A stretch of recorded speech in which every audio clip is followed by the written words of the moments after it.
Liftoff. Chapter 7. They didn't answer, not right away at least. "This is Mr. Odometer I was telling you about. He says he wants to sign you out on a day pass. Well, do you want me to start filling in the paperwork so you can go with Mr. Odometer? It's not a long process, but I have other duties to attend to. Make up your minds, please. I haven't got all day." Walter, moving slowly, like he was walking underwater, sat down next to Artie. A buzzer went off. Chilly Waters checked her watch and addressed Walter and Zeke. "I'm needed elsewhere for a few minutes. You two decide what you want and be ready for me when I get back." With that, she turned her heels and was gone. Artie looked over at Walter, beside him as if he was the one who was uncertain of whom it was sitting next to him. Walter slapped his knee in glee. "Gotcha. Look at that face, Zeke. Looks like one of those missing pet notices people put on telephone poles. If found, please return home."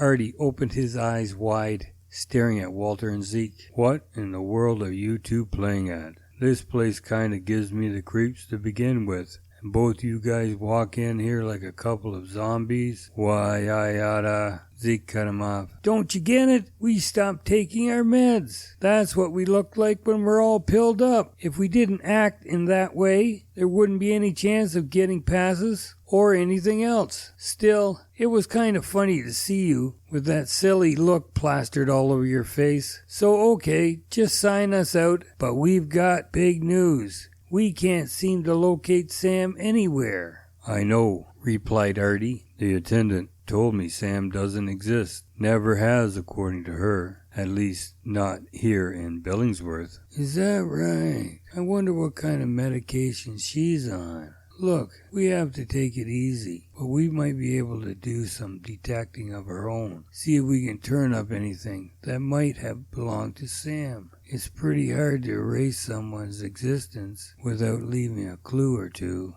"All right," a professional-sounding Chilly Waters proclaimed. "I'm back, and what have you decided?" "We're going, Miss Walters," exclaimed Zeke. Walter shuffled his feet about. "That makes two of us, Miss Walters." Once again outside the building and safely behind the wheel of the cab, Artie took a deep breath. Miss Chilly Waters may indeed be chilly, but she's efficient. The passes were signed. She is one of those people, thought Artie, who have, being hired, become a living embodiment of that persona. It is like they are operating under a spell of self-hypnosis. He caught himself wondering what she's like off-duty. That, and in her off-duty hours, would she suddenly recall Sam, and if so, would she also remember where he is now? Missing people, flying cars, what's next? Hidden dimensions? This can really fracture a guy's sense of reality, thought Artie, as he turned the key and the cab once again fired up. Walter leaned over the checkerboard. "You know, Zeke, the fact that around here they think we're kind of helpless and even thoughtless is sort of a blessing in disguise. I mean, they don't have to go out of their way to try and pull the wool over our eyes. They don't believe we ever notice, one way or the other." "Yeah, I get it, Walt. Like one day Sam is here, the next he's gone. Not even an attempt at an explanation. Seems like we don't deserve one. Anyway, put a lid on it. Here comes Wiggle. Can't tell who's trustworthy around here." As Mr. Wiggle approached the table, he didn't say a thing. Unzipping his jacket, he revealed the corner of something. Zeke nodded at Mr. Wiggle. His eye caught the object sticking partly out of his jacket. "Hey, what's that you got there?" "It's Sam's notebook. In their arrogance, they simply threw it in the wastebasket. It didn't occur to them that we might go looking. Well, I did. I have this place under surveillance ever since I've been here. I took notice of Herb, too, when he didn't show up. And now Sam has gone."